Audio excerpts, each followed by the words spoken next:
Coming up on show 1370, Hyundai's IONIQ5 gets updates for 2023. I'll tell you the good, the bad. There's no real ugly, but stick around, I'll tell you more.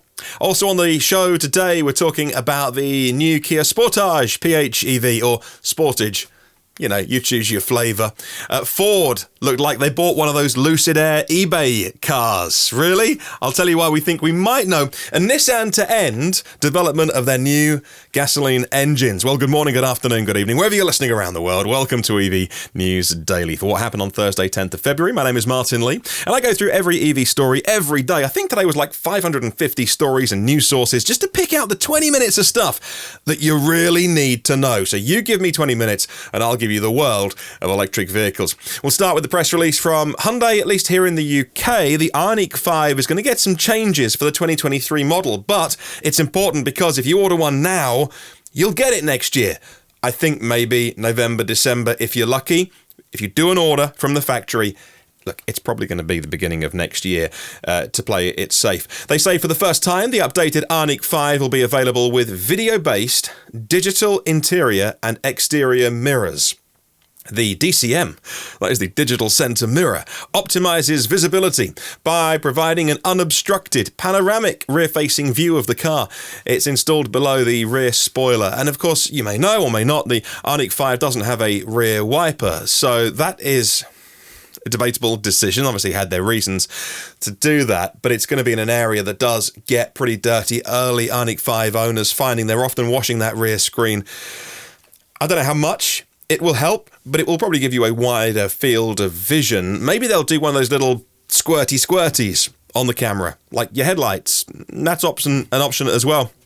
They said they also will option digital side mirrors, or DSMs. Available already for the Korean spec models.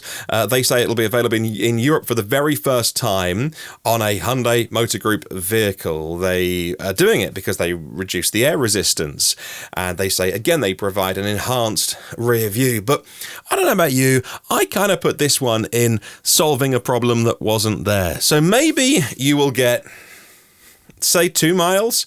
Say 5 miles more range. I think that's unlikely by using these digital side mirrors. There are some nice implementations of this. I quite like the way Honda does it. Quite like the Audi e-tron way. But you're still going like, yeah, it's kind of okay. I can get used to it.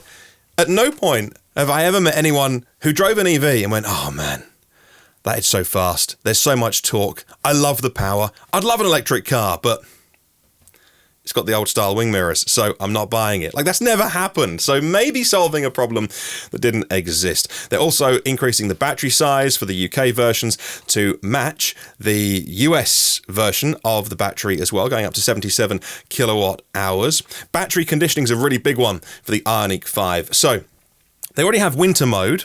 That's already on the cars, but if you spec over here it's called the Eco Pack, and frustratingly, they even call the trim levels different things around the world. But if you spec'd the pack, I believe only on the top trim, anyway, it's got the heat pump, and that's what you need to do the battery preconditioning. So if you set a destination within the car's sat-nav to go to a fast charging station, of course you're relying on that mapping being updated and that you can actually find the charger that you're going to within Hyundai's map. But if you do that, then it will either preheat or pre-cool depending on the ambient conditions around you. And that's kind of not unforgivable, but they made such an incredible car with the IONIQ5.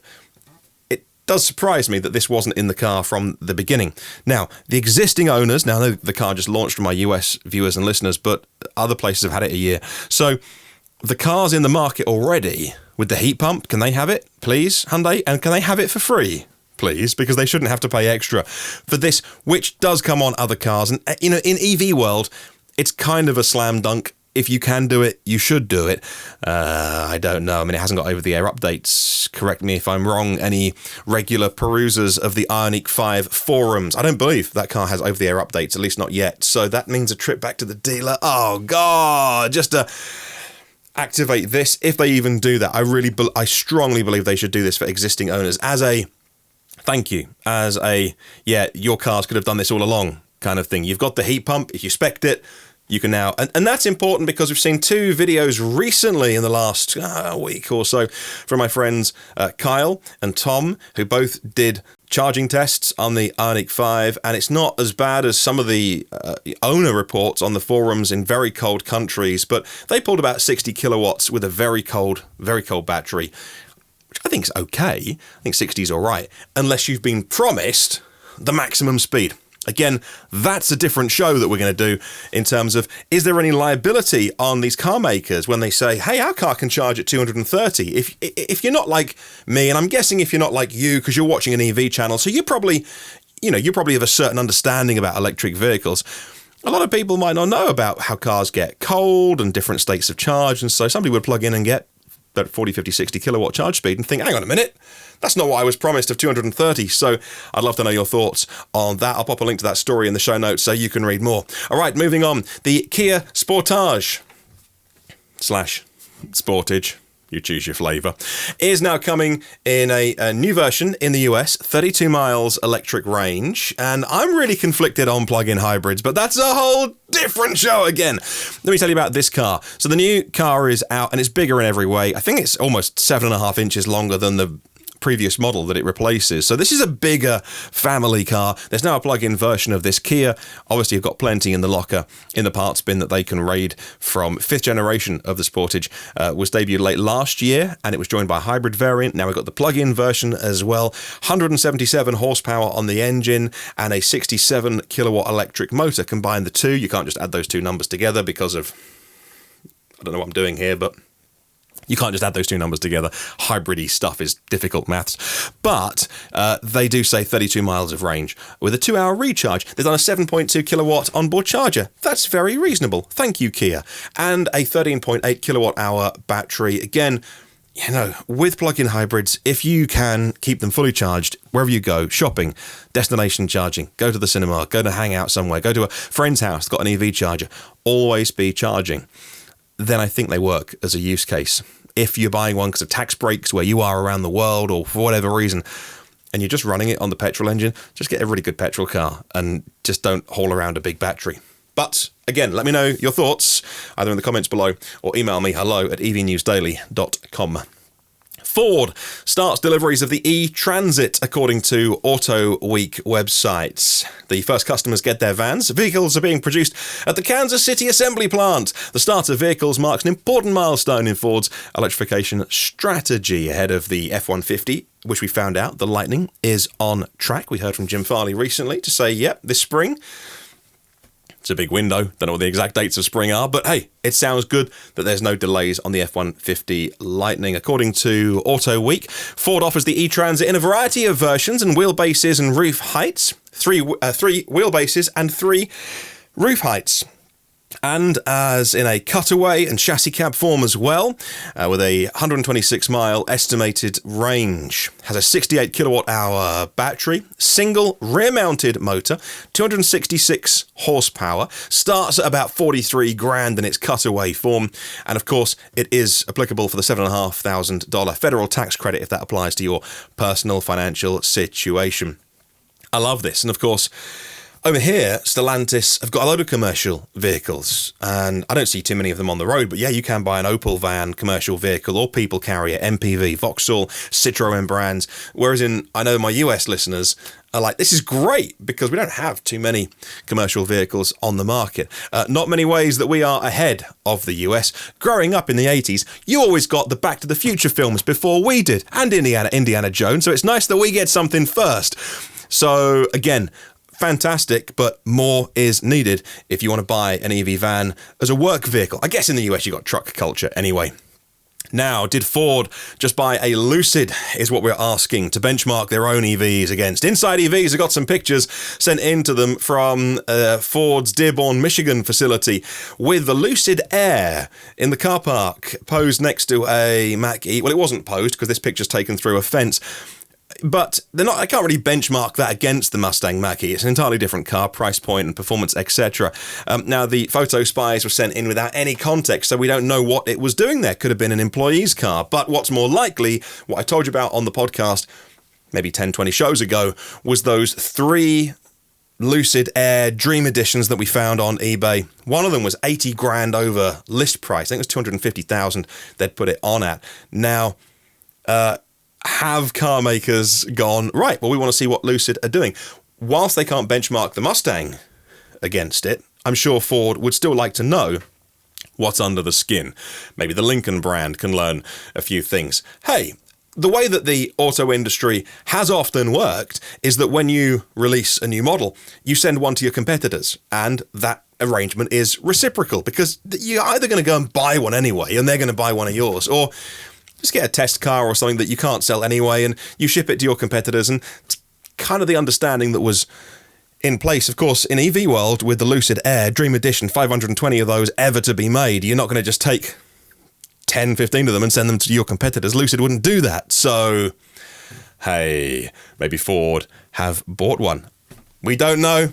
It'll be fun to find out, maybe eventually. Right, coming up on the podcast soon, a couple of recalls. Samsung voluntarily recalling something from them. Third one from Tesla this week. And when will the Gigafactory in Berlin open?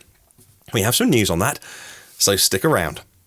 Now, let's talk Nissan ending development of new gasoline engines. Their internal combustion engines in major markets won't get any new development as they focus more resources on electric vehicles. No, this isn't a story that I'm reading out from 2016. It is indeed 2022. But a good thing that Nissan are doing. Nissan's already stopped developing combustion engines for sale in Europe, and limited development continues on gas engines for the US market, mostly like pickups and stuff like that, where there's a certain level of demand, says this article. Now, according to Nikkei Asia, who reported on this, here in Europe, the new Euro 7 emission standards are on track to go into effect as early as 2025, and Nissan determining the rules, which are pretty brutal, will raise the cost of developing internal combustions so much that it's actually better just to spend that R&D money on electrification. This is one example, actually. There's a few examples. China, obviously, what China wants, China gets, but also California and the EU, where the rule makers can do various things, pull various levers that stimulate certain results. And actually, the EU rules we've got, these new fleet CO2 rules and the new Euro 7 emission standards coming in by the middle of the decade are so strict that you've really got to want to sell a petrol car to meet them. So just sell an electric one. Hey, well done to the politicians. I don't say that very often.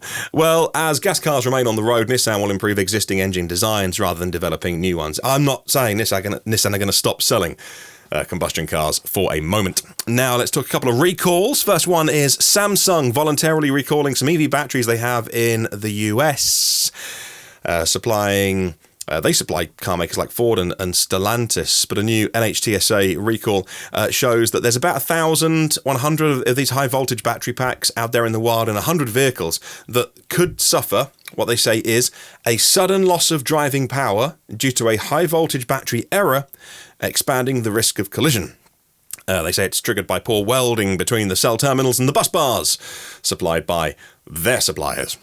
And Tesla having their third recall in a week. Let's not have the debate now about whether these should be recalls or not, because once again, it's an over-the-air update. Tesla is recalling 26,681 of its Model 3s, Ys, I'll do it in order, S3, X and Y cars, because the defrost doesn't happen quick enough, and it affects the car's 21, 22 models in very, very cold climates. According to documents posted again on the official recall website, the issue comes from a software error that opens up the heat pump unintentionally. This condition can trap the refrigerant inside the evaporator, resulting in decreased defrosting performance, it says. That means the affected Tesla vehicles might not match the minimum performance requirement outlined in the Federal Motor Vehicle Safety Standards rules, writes CNET.com. And on Roadshow, well, they developed the heat pump back in 2020. Well, they developed it, I don't know when, but it went into the 2020 model year vehicles, firstly in the Model Y. Elon Musk at the time tweeted, "Model Y heat pump is some of the best engineering I've seen in a while. Team did next level work."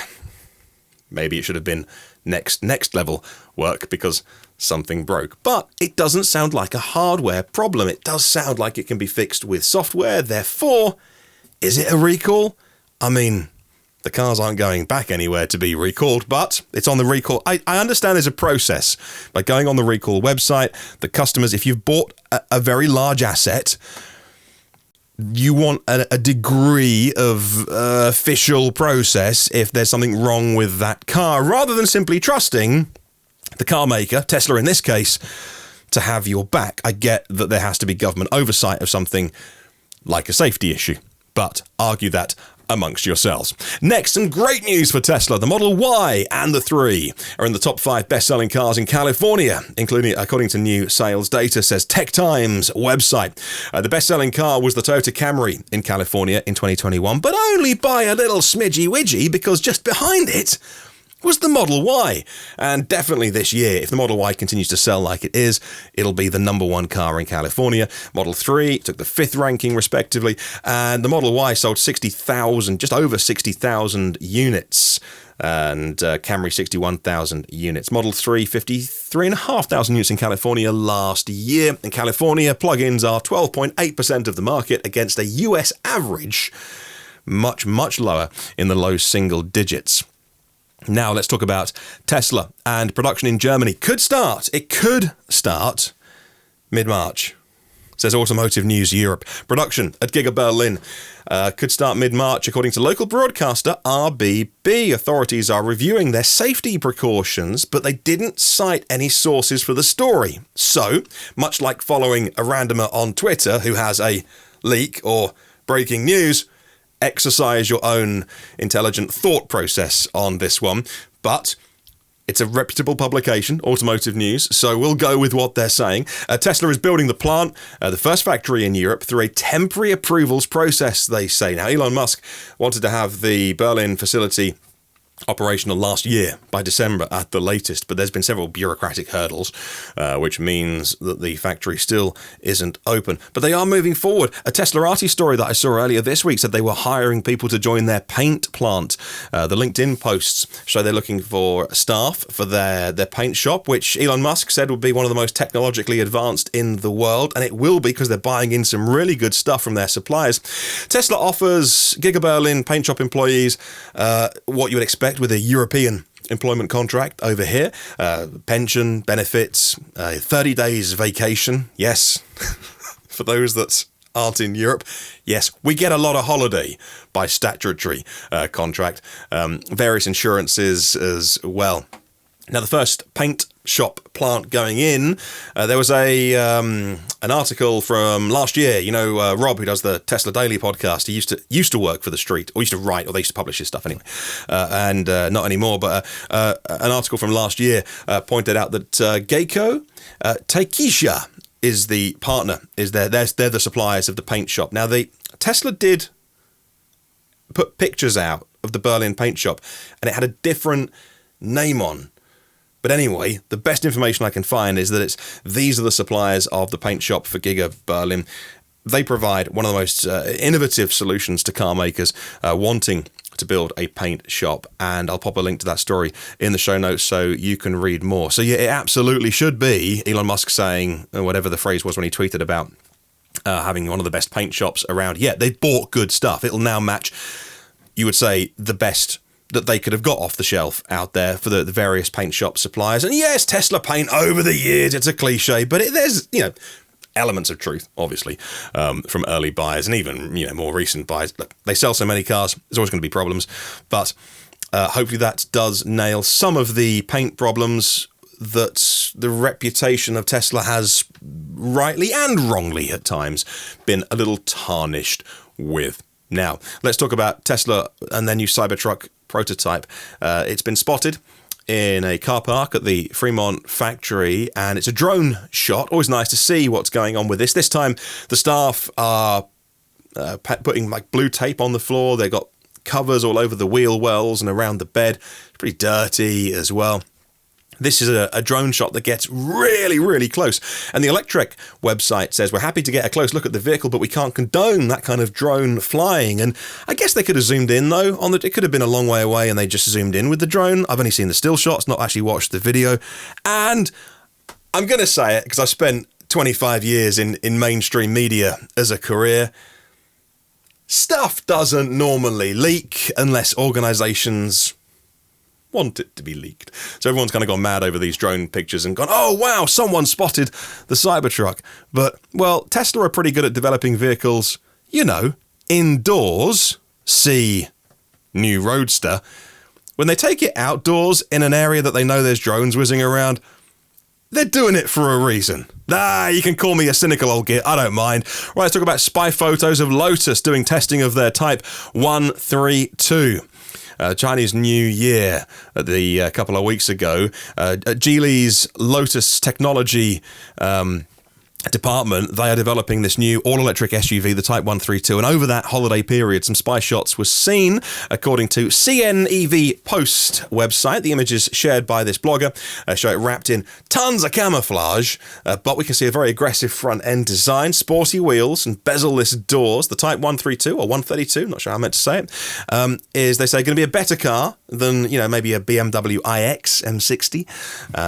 Brands like Porsche, Aston Martin and Maserati all launching expensive SUVs sooner or later, so Lotus hoped to get a bit of a head start on those. There's going to be 4 pure electric smart cars within 5 years from Lotus, all codenamed Type. ... There's a 4-door coupe, a electric smart model, and a compact sports car as well. Let's talk about second-hand EVs, and they are selling at a record rate here in the UK. Demand for used EVs is off the flipping charts, with pure battery electric cars gaining value on the used car market. Recently, someone said to me, look, when are you going to buy a Tesla? Get it out of your system. Just buy one. Just get it out of your system. I'm like, yeah, I would do. But used Model 3s are the same price as a new one, and I'd quite like a Model Y. Anyway, more than 40,000 used EVs changed hands last year, according to the lobby group, the SMMT. At the same time, shipping delays and a shortage of chips means that new cars' delivery times have been extended. You want a new VW ID3? Maybe even a 4? That's coming next year. Want a new Audi Q4 e-tron? That's coming next summer. Yeah, middle of 2023. Some of those wait times are so huge that people are going, well, I'll just buy a nearly new one or a used one, which is why prices of used EVs are going up. Second-hand electric cars that were sold on average in 26 days from being put on the market. The quickest seller, the Nissan Leaf, 17 days to sell. And now we'll go to Hawaii. The Hawaii Public Utilities Commission approving a 5-year pilot program from Hawaiian Electric to encourage EV adoption and reduce electric costs as well, particularly the demand charges for commercial customers, according to Daily Energy Insider website. The program will incentivize through a time of use structure, rewarding charges being used from midday when solar is at its peak in Hawaii. There's 2 different rates that you can pick from. EVJ is for level 2 and small-scale DC for the first 1,000 customers that apply. And there's EVP, which is for the first 500 companies in Hawaii that apply, and that's for DC fast chargers. These new rates offer lower demand charges than existing rates, and it's the demand charges that can be the killer when it applies to EV charging as well, all to do with when solar is being produced. Well, thank you so much for watching the podcast today. I'd love to know what you think of any of the stories in the YouTube comments down there. Let me know. And if you haven't got the audio version of this podcast, what are you waiting for? Sign up, because it's free, and we all love free stuff. Head over to Apple, Google, Spotify, and the rest. Search EV News Daily, hit subscribe in your favourite podcast app, and then it's there waiting for you. A treat for your ears and your eyes. I think you'll agree. Check out the Patreon page. It's how we put the show on the air. Patreon, patreon.com/EV News Daily. And I'll see you soon.